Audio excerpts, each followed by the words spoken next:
world's fastest fire truck. So he was trying to come up with a theme for this new dragster that he wanted to go out and campaign and go real fast in. And at the time, we were throwing all these different names out, and, he'd come up with all these aftershocks. And, at the time, Scott Hammock had the Hot Streak, he had the Smoke and Thunder, and Hayden Prophet had bought Les' car and called it the Hot Streak. So you're kind of bouncing all these names. And he goes, and somebody, I can't remember if it was my mom or my dad, well, what about the Invader? We're kind of invading the West Coast. And they're like, yeah, that's kind of catchy. And so that was, I think that was 81. So, and he campaigned that car for a number of years. And then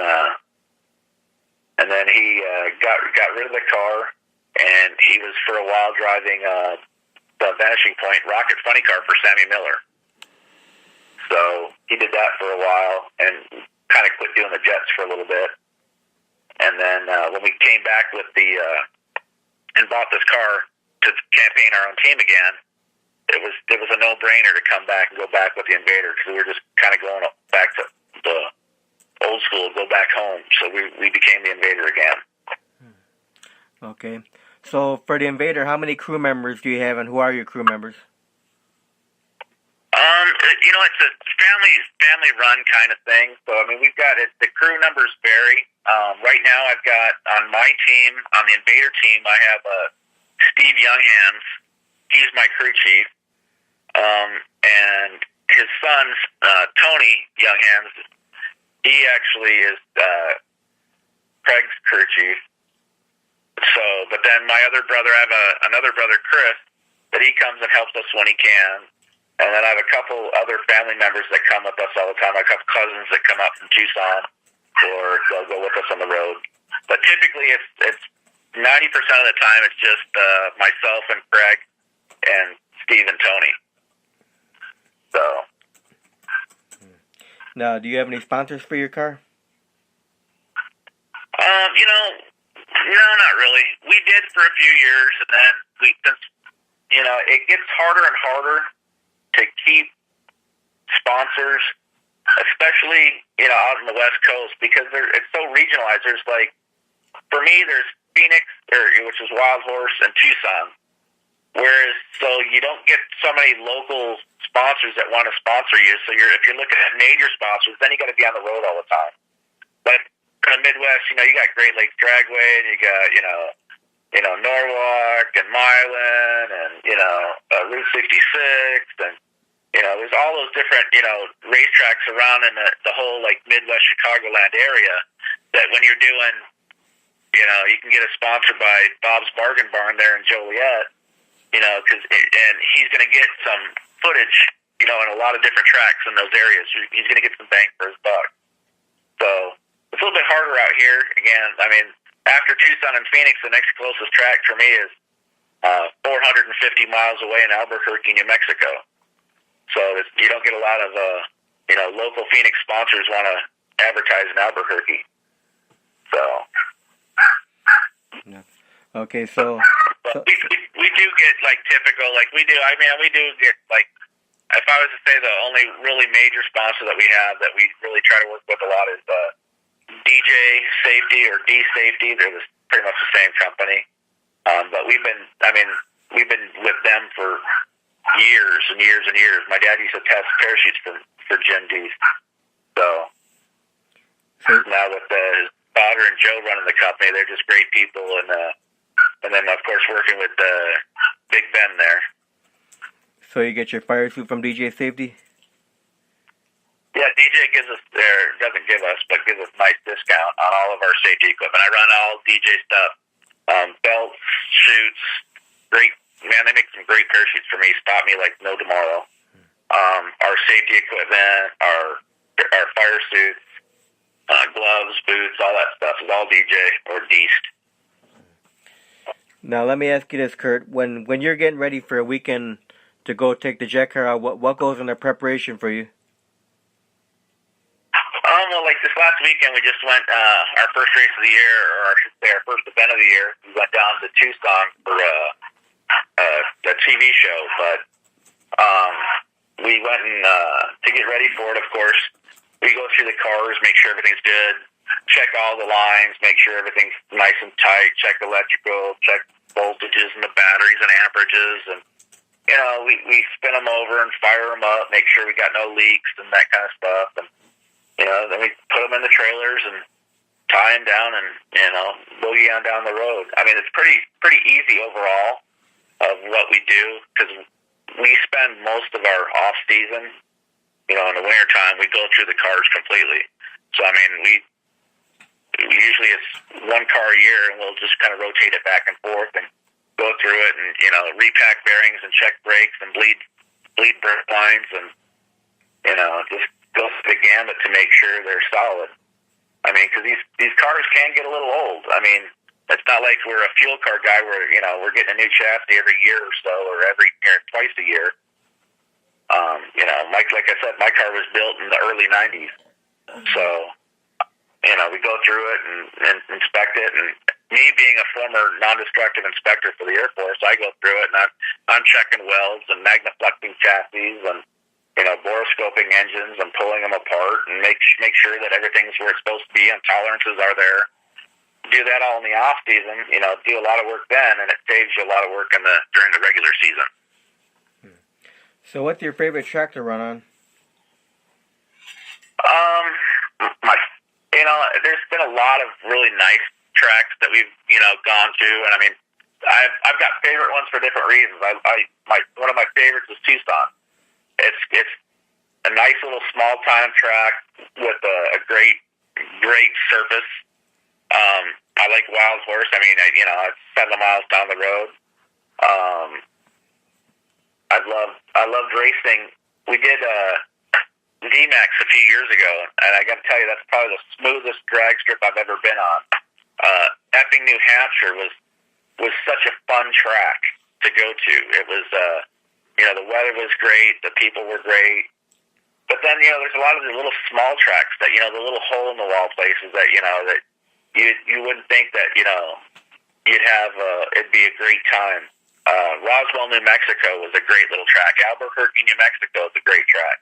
I mean, the track's not like national level, national event level track, but the people and the atmosphere just bring it. And again, we're exhibition. I mean, we can go fast, but going fast is not the name of the game with jet cars. I mean, some people think it is, and, that's what they're in for. But the idea is, we're exhibition. We're for the show. My job is to make that kid smile and the mom and dad be happy that they came out and shelled out their hard-earned bucks to come out to the track, to this local track, and spend their money. So, we put on a huge fire show,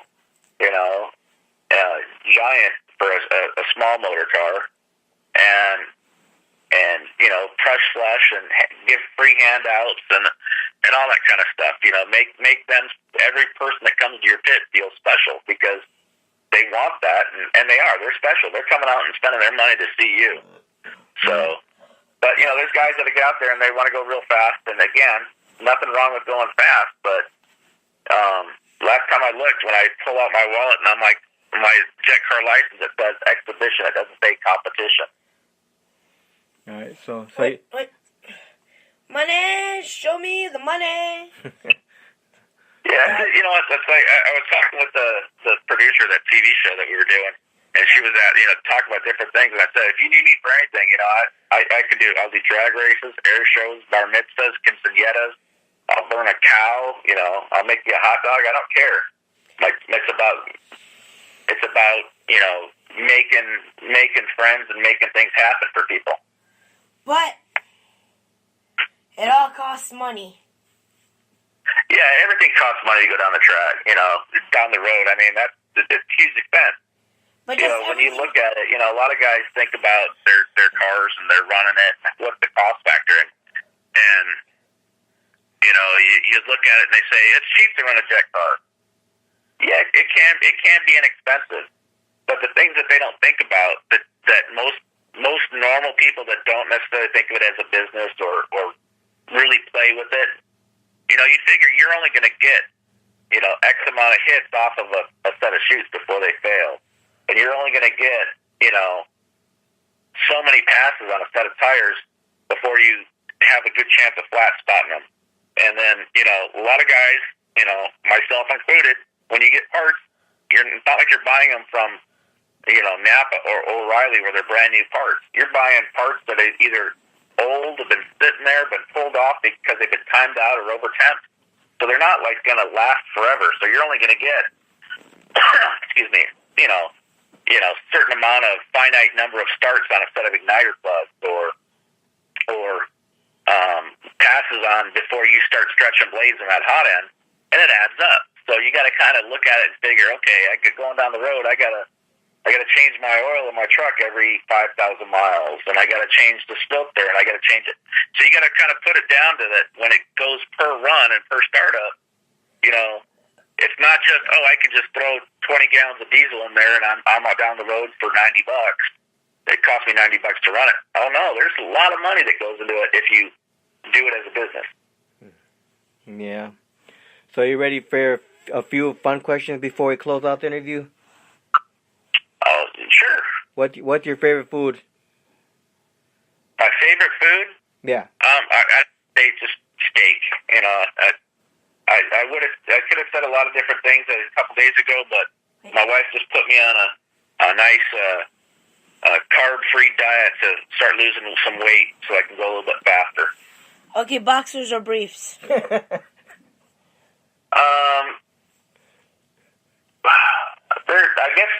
guess they're the brief boxers. I don't like the regular boxers, but they ain't the tighty whities.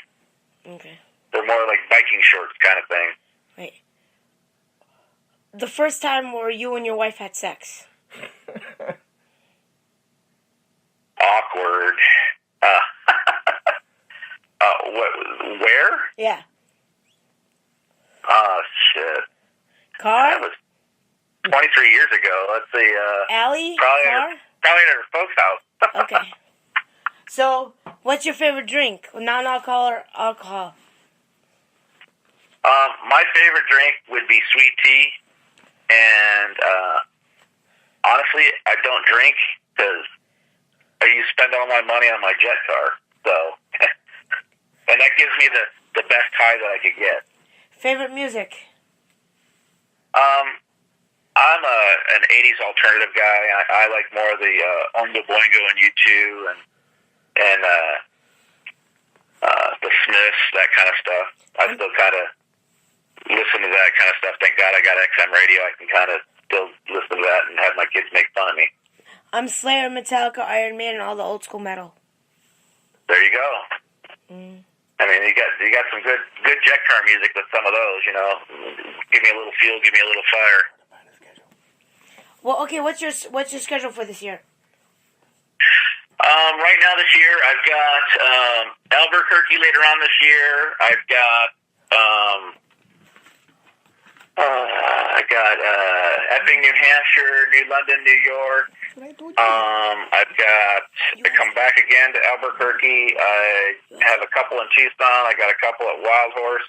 And then I wrap up the end of my year up in Salt Lake at their very last race. And they're going to have a giant race at the end of the year, and it's their very last race before they close the doors for forever.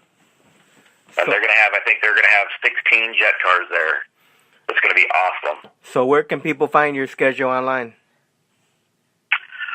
Typically, they can find it on either our website, which is eierdamracing.com, or our JetFX Facebook page.